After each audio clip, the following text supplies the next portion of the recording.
Alright, we're going to discuss primary bone tumors, which is not an incredibly high-yield topic, but there are a couple that we'll point out as being fairly important. Let's turn our attention first to the primary bone tumors that are benign. There are two tumors here that have very classic presentations. Giant cell tumors are the first high-yield tumor in this group. They occur in the epiphyseal end of long bones, so think of the distal femur and the proximal tibia most likely. They commonly occur at 20 to 40 years of age, which is one of the distinguishing characteristics, as most other tumors tend to be in a younger population. They're locally aggressive, and an X-ray will show the double bubble or soap bubble appearance. And histologically, they'll show spindle-shaped cells with multinucleated giant cells. Do you see the multinucleated giant cells? Giant cell tumors express high levels of rank ligand, which does what? It's a ligand that induces formation of the multinucleated osteoclasts. One more classic fact to know about giant cell tumors is that they're more likely to present in women. The next tumor that we'll discuss is slightly lower yield, but has a couple characteristics that should make it easy to recognize if you're asked about it on your boards. Osteochondroma. What does the name indicate that it's composed of? Yeah, bone and cartilage. It is in fact the most common benign bone tumor and is often seen as a piece of mature bone with a cartilage cap in men less than 25 years old. It commonly happens in the metaphysis of bones. It grows out of the bone and presents as an exotosis. This type of tumor can malignantly transform into a chondrosarcoma, but that's pretty rare. And now we'll move on to the malignant tumors of bone. These are high-yield tumors that you'll need to be able to recognize for step 1. There are technically 4 different malignant neoplasms, but only 3 of them will be discussed here. Multiple myeloma is actually the most common, and due to its relation to B-cell physiology, we decided to discuss it in the HEMONC lectures.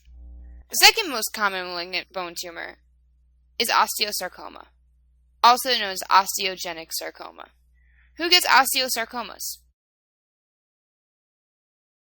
It most commonly occurs again in the young age group of males, age 10 to 20, but there is a second peak above age 65. Like the osteochondromas, osteosarcomas are also found in the metaphysis of long bones. This MRI shows the tumor arising in the metaphyseal region of the left humerus. What do you need to know about osteosarcomas? What they look like on X-ray, and the predisposing factors for osteosarcoma. So classically on X-ray, sarcomas are described as appearing as a Codman's triangle or as a sunburst pattern. These terms radiographically describe what's happening to the periosteum of the bone. So the tumor cells are growing so quickly underneath the periosteum that the periosteum is being lifted off of its normal point of growth, which creates the triangle, or the sunburst, that so classically describes osteosarcomas. Second thing you should remember is why people get osteosarcomas. The list is long, but definitely worth remembering, and it includes Paget's disease, bone infarcts, radiation, and familial retinoblastoma. Do you remember from the pathology chapter which gene is commonly lost in retinoblastoma that's also frequently lost in osteosarcoma? That's right, it's RB1. With the first 3, you can imagine reasons for bone to be damaged, and more prone to dysplastic changes as a result. Let's have a flash quiz. What's the classic finding for osteosarcoma on X-ray? Very good. Codman's triangle or sunburst pattern of the bone. Okay, the second malignant tumor to know is Ewing sarcoma. This is a type of tumor that's called a small blue cell tumor. This pathology image shows sheets of small round blue cells in Homer-right rosettes. Do you recall what other tumors are described as small blue cell tumors? Neuroblastoma, medulloblastoma, retinoblastoma, and Wilms tumor. Like all other tumors in this family, Ewing sarcoma is very aggressive and presents often with early metastasis. Where does this tumor like to metastasize to? the lungs. That being said, it responds very well to chemotherapy, which is life-saving for patients. It can occur in a variety of bones, usually in the diaphysis of long bones, but also in the pelvis, scapula, or ribs. Truly, on most parts of the body. There are two classic aspects of this disease to remember. The X-ray catchphrase is onion skin appearance in the bone. You can remember this with a memory aid, Ewing's and onion rings. The other important thing to remember is that it occurs as the result of an 1122 chromosome translocation.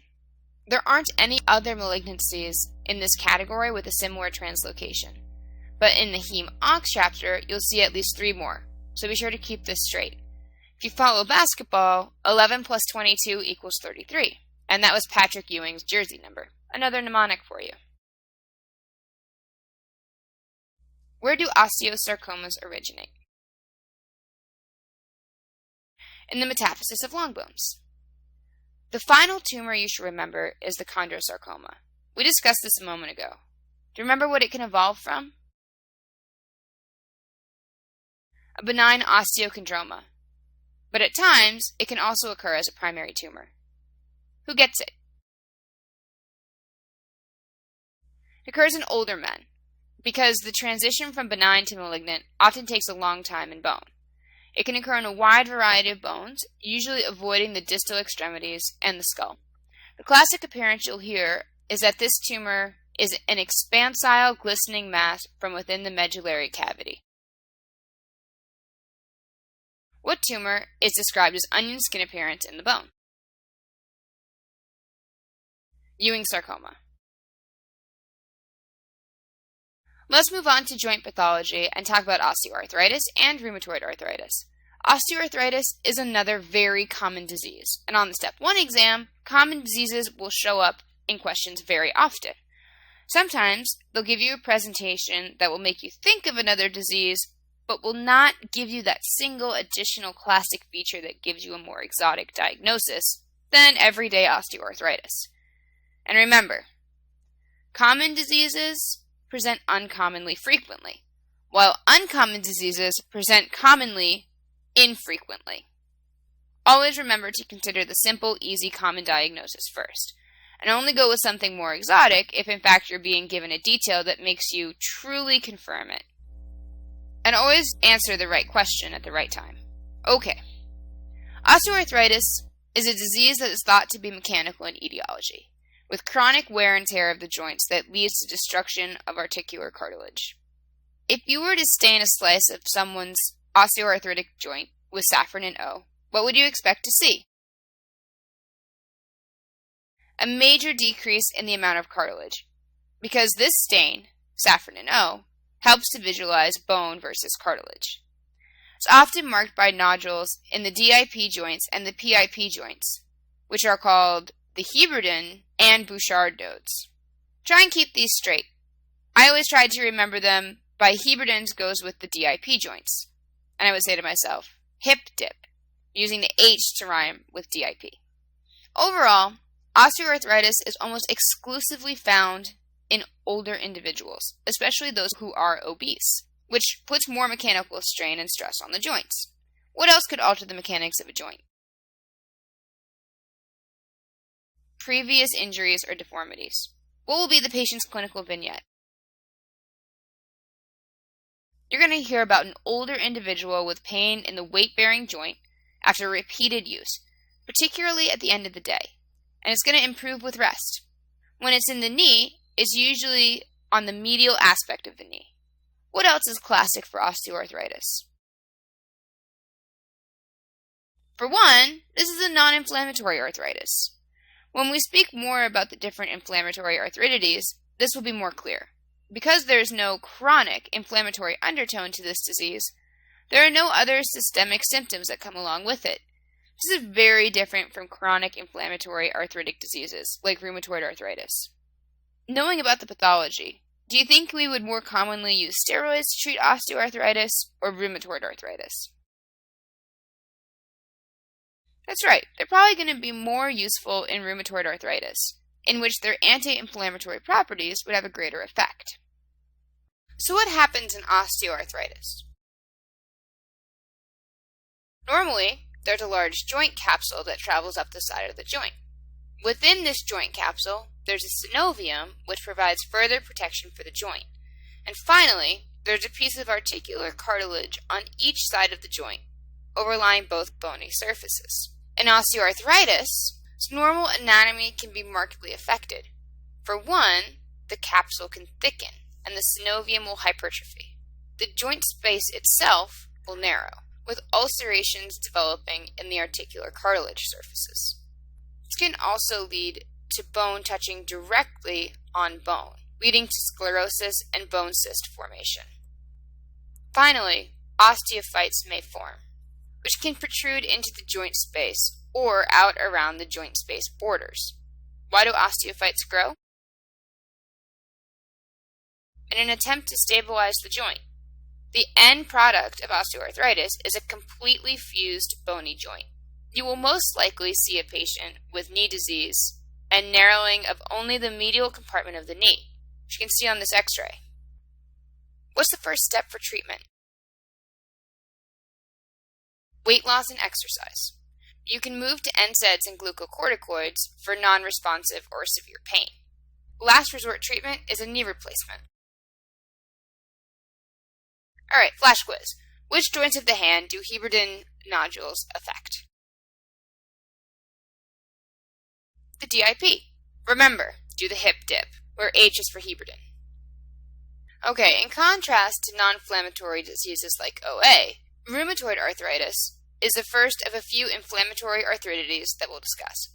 What makes rheumatoid arthritis different from osteoarthritis? Rheumatoid arthritis is an autoimmune arthritis affecting synovial joints with formation of a pannus in the joint. Pannus basically just means an overhanging flap of tissue. Clinically, as with many autoimmune diseases, which gender do you think is more likely to get rheumatoid arthritis? That's right, women are much more likely to present with rheumatoid arthritis than men, and it's often in younger women. Also, as with most autoimmune diseases, it's important to know some of the key immunologic properties that distinguish this disease from other autoimmune diseases. For one, it is marked by type 3 hypersensitivity, which you'll remember from the immuno lecture as antibody complex mediated. The classic antibody is aptly called rheumatoid factor, or RF, which is actually an antibody that develops against the Fc portion of IgG. However, only 80% of the people with this disease actually are positive for rheumatoid factor. So while it's important to know, it is not necessary to make the diagnosis. There's another antibody called the anti-CCP antibody, or cyclic citrulline products. These CCP molecules are thought to be involved in the inflammation that happens in the joints of people with rheumatoid arthritis. While the anti-CCP antibody is less common, thereby making it a less sensitive indicator, it is also more specific, meaning if it's positive, you are much more likely to truly have rheumatoid arthritis. Also, there's a segment of the HLA molecule, DR4, that's associated with rheumatoid arthritis. So how will your patient on the boards present? She will likely describe morning stiffness for more than 30 minutes that improves slowly with use or by running her hands under warm water, or even perhaps after a warm shower.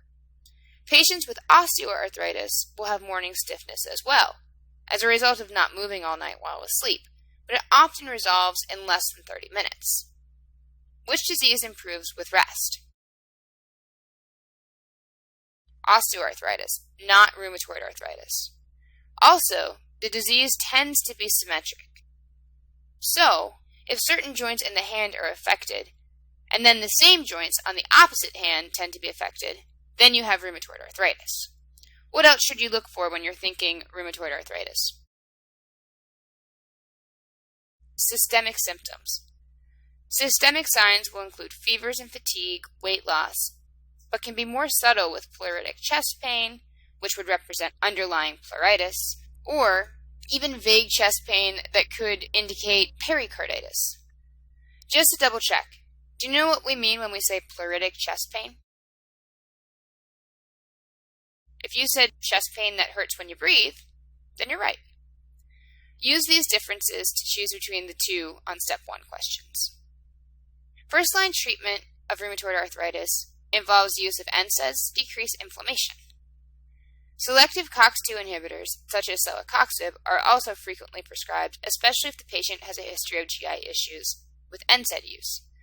Glucocorticoids and other drugs which modulate the immune response may also be taken by these patients. DMARDs are the classic treatment for rheumatoid arthritis, and if you see a TNF-alpha inhibitor such as etanercept or infliximab, it's likely going to be the right answer. Let's do a flash quiz.